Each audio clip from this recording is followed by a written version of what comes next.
2019's Avengers Endgame may have been the swan song for some of the key MCU characters. Iron Man. However, it all set up the landscape as Marvel moves into a new era. For 5 years, half of the world were blipped out of existence. Now, they're back, but the world is scared of what else can attack them after Thanos. At the end of Endgame, Steve Rogers returned from dropping off the Infinity Gems in the time stream. He also stopped off to have a life with Peggy Carter before going back to the present day as an old man. From there, he passed over his mantle to Falcon Sam Wilson, all of which leads into the Disney Plus show The Falcon and the Winter Soldier.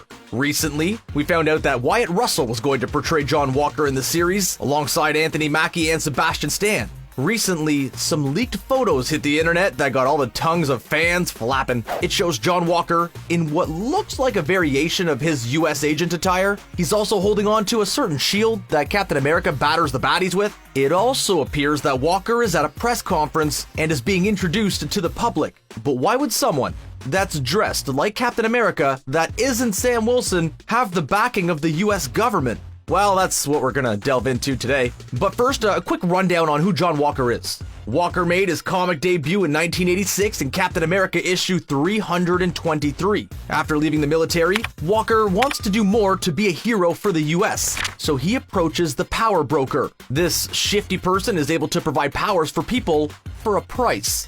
After Walker got beefed up, he took on the persona of Super Patriot. Walker isn't a fan of Captain America's methods. He felt that Cap wasn't being tough enough on his enemies. So, Walker attempted to make Cap look terrible to the US public. It didn't work. However, he caught the eye of the government. After Steve Rogers walked away from the Captain America persona to become Nomad, the government turned to Walker. They made him into their new government-sanctioned Captain America. Immediately, Walker began to take liberties. He felt that the end justifies the means. As long as the US is safe, it doesn't matter what happens to criminals along the way. He began to corrupt the vision of what Captain America represents. One day, he took his aggression out on a couple of enemies, but it went too far. With that, Steve Rogers came back to claim what's rightfully his. From there, Walker became US agent. He was still supported by the government, even joining various iterations of the Avengers against their wishes.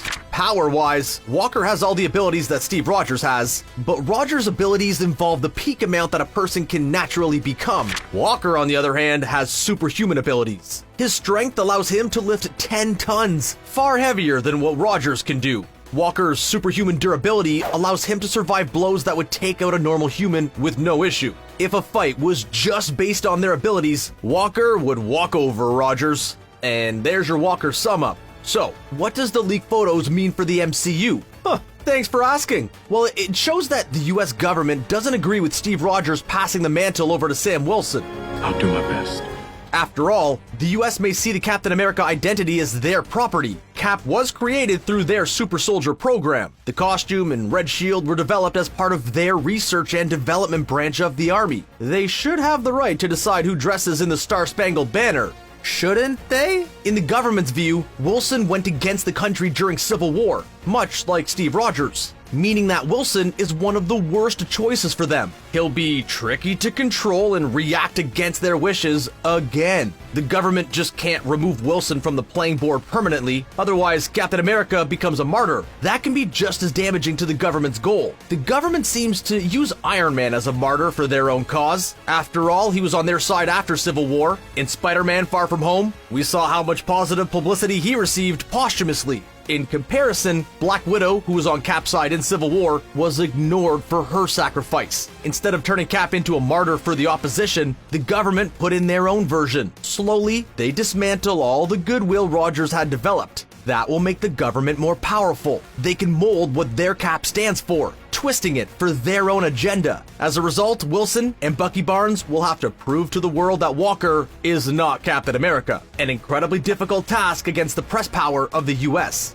The MCU world is broken at the moment. New beings that can use cosmic jewelry to wipe away half the world exist. The world was left in ruin for 5 long years. The public are scared. What terrible event is going to happen to them next? The Civil War debacle was never resolved. It was put on pause as Thanos wrecked the universe. Then after Far From Home, another Avenger now looks like a villain in their view. Is Peter Parker. What the f? The Avengers have never looked worse. Civil War highlighted that heroes can cause more problems than they fix, in the world's view. While the heroes did save the Earth in Endgame, fear is a powerful force. It can shape opinion for a very long time. Now, the world could find out that time travel exists, amplifying their fear more so. Since the Avengers were first in the public eye, the government has been attacked more and more forcefully.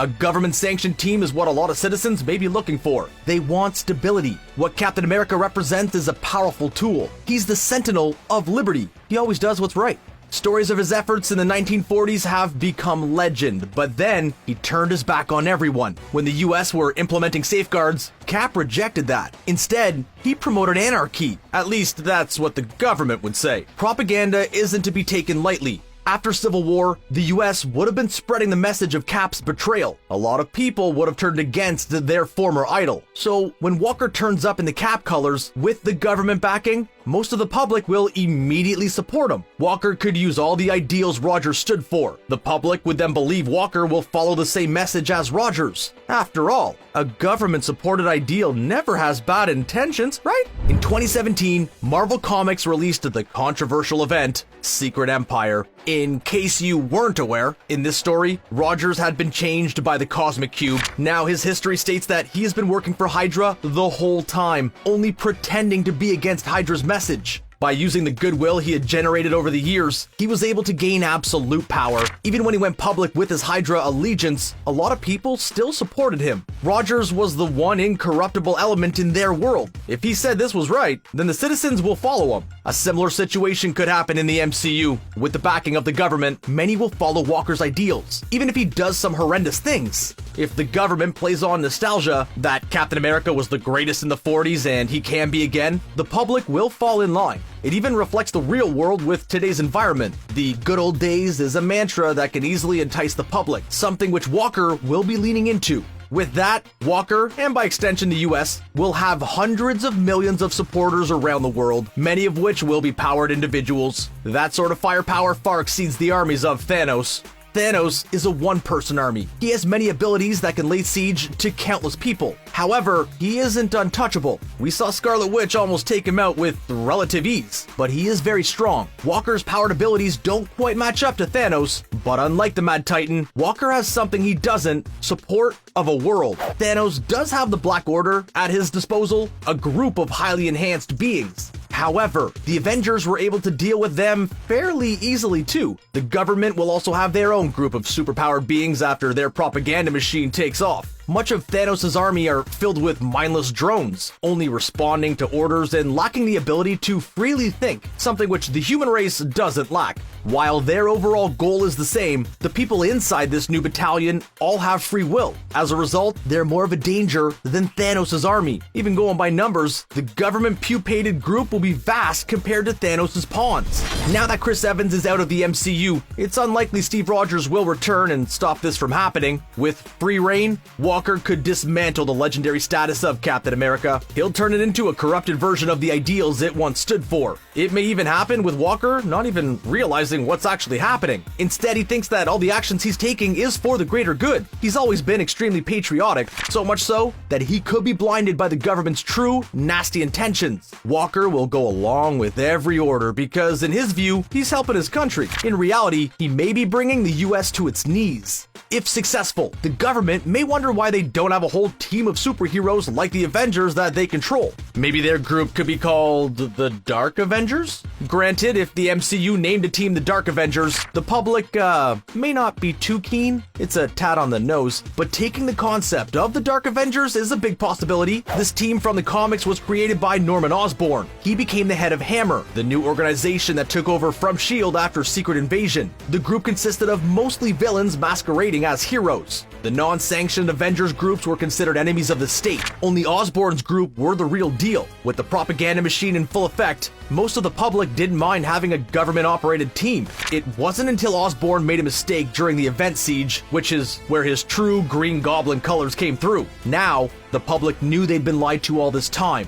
As long as the MCU's government doesn't fall into the same trap, there's little stopping them in developing a sanctioned team with Walker. However, the repercussions could lead to a totalitarianism, dystopian future, which would make Walker the most dangerous threat the MCU has ever faced.